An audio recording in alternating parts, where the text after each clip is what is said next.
So hello, in this blog we'll go through some CI/CD, continuous integration, continuous delivery process to deploy a static website to an S3 bucket automatically from your GitHub repository.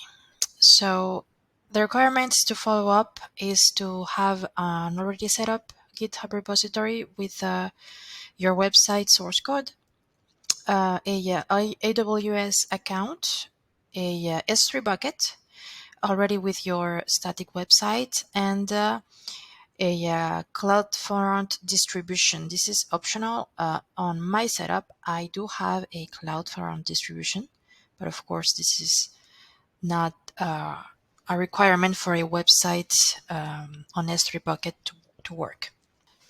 So to set up the GitHub Actions in your project, you will need to add a file under .github/workflows. So I will go in it. I already have set it up in my project. I will just be showing the code over here and explaining a little bit. So this workflow, first of all, it runs manually. Of course, you can customize this to run, for example, on a branch push or something like that on the main branch. You can refer to GitHub documentation for more information about this. The permissions for ID tokens and content. This is a requirement for the AWS connection that we'll look into later on. So the workflow is separated in 4 different jobs. The first one is the build job. Second one is some quality in the local host before going to the third one, which is the S3 bucket deployment, and a final job for checking the production site. So the first job, basically what we do over here, since my project is built with Astro framework, we run over here a script to install Node dependencies with Node.js and to build the source code. So in my specific code, the final source codes for my static website go to the dist folder. So over here, we upload, we save, basically we're saving at the end of this job, we are saving the content of the dist folder, which will be used later on in the next jobs. Second job is running a quality check. Basically is taking the content of the built sources in the first job, and with Python it runs a local server with the static website sources. And then I decided to just add for quality purposes, just to double check that some of my website pages are actually running. So I set up over here 4 pages. You can set the pages accordingly to your pages. So for each page in the local host, we just check that the response code is 200. If it's not, then we exit 1, which means that the workflow in GitHub will fail. That way, we will not be deploying the source code in our S3 bucket. So for the third job is the deployment in our S3 bucket. So we're using official AWS actions to configure the credentials to connect to our AWS account. So again, we used the source files from our first step, the dist folder. We connect to Amazon through a role that we'll be configuring later.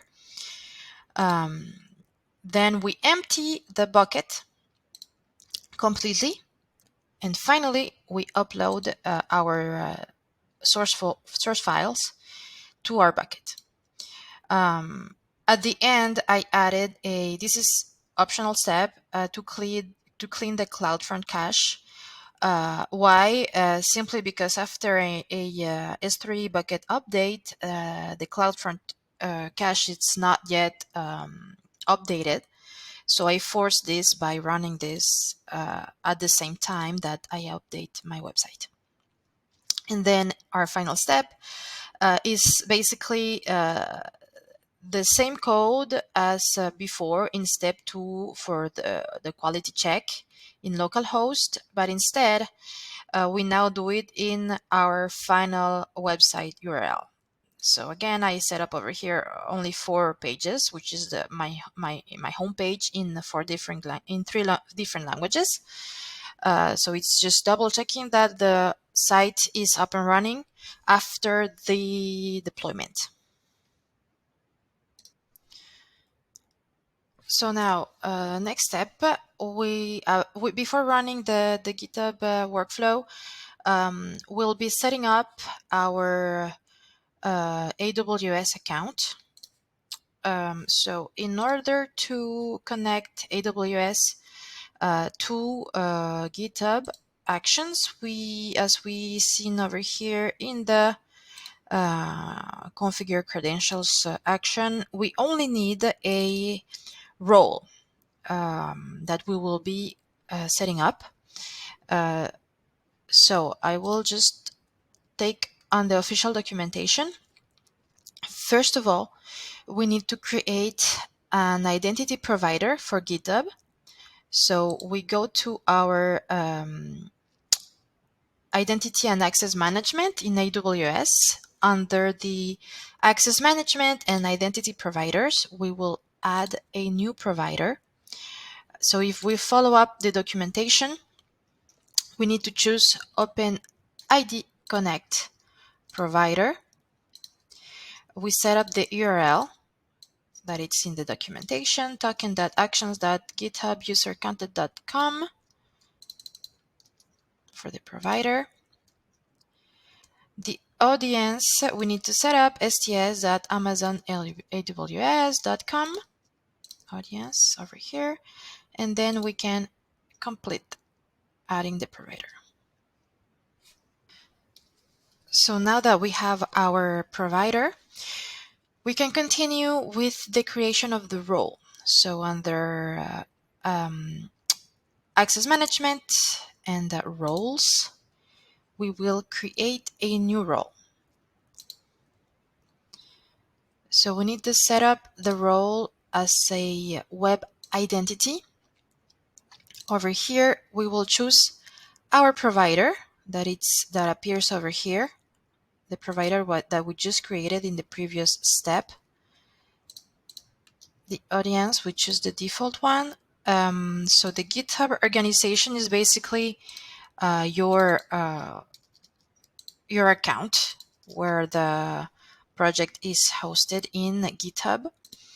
The repository, I take my repository name, which is rebeccamurillo.blog, and the branch, I will set up my main branch. Click on next. So over here, we have to set up the specific roles that we are giving, the specific permissions. So for me, I will be deploying in Amazon S3, so I will simply give it S3 full access. It is a best practice to afterwards select only the specific permissions you need for security purposes. And I will also give right away the CloudFront full access because I am resetting the cache on my CloudFront distribution. So I will click on next. I will give it the name as GitHub Actions deploy to S3 with CDN reset role. So over here in the trust policy, we can see some important information about our repo, and stating very important that it will only be allowed to be run on the main branch. So I create the role. So now that we have the role, I will just open it in order to copy the ARN, which will be needed in the next step, which is setting up the secrets in GitHub. So I will go back to my GitHub project, and I will be setting up right away the 4 secrets that I'm using in this workflow. So the role, AWS role, the AWS region, the AWS S3 bucket name, and the AWS CloudFront distribution ID for my CDN cache reset. So I will go to GitHub, my GitHub projects, under settings, under secrets and variables, then in actions, and I will create a new repository secret. So over here, I will start with the role. I will be copying the ARN from my for my role I just created. Add secret. I will also add my CloudFront distribution ID, which I already have over here from my production website. So the ID is actually this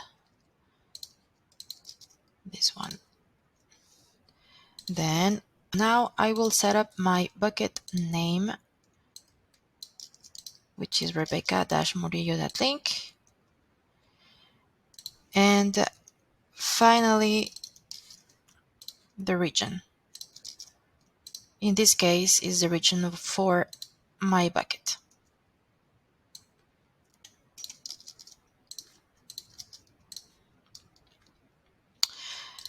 So now we can go ahead and go to actions in our GitHub repository. As a reminder, I set up my workflow to be run manually, not automatically. So I will be running it from here. So I select my workflow, and I can run it with the main branch. So I will run the workflow. So it will be refreshing over here. We can go in it, and we can see the 4 different steps I described before. So now we'll just wait for every step to be completed.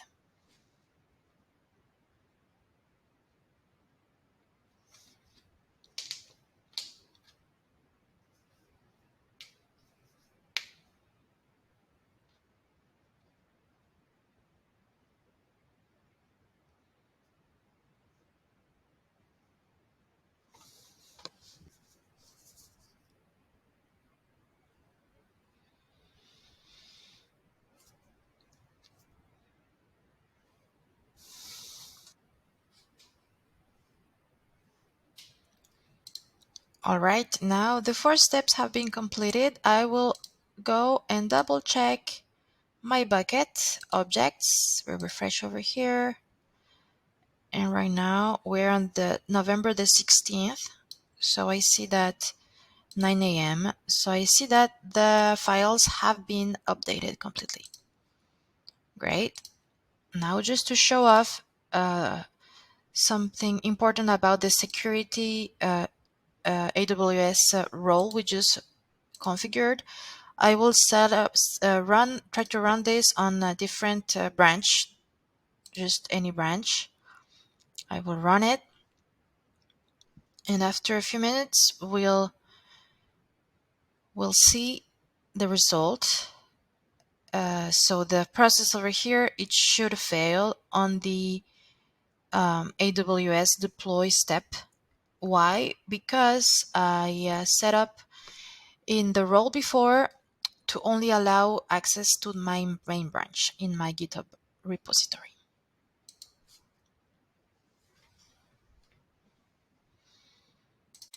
So now we can check over here that the AWS action has failed. If we go see in the logs, we can see that there is a not authorized error, which is normal because I run this section with a different branch, not the main, but another branch, which is translations, which is not allowed to connect to the role configured in AWS. So that's it. I hope you find this helpful for your website.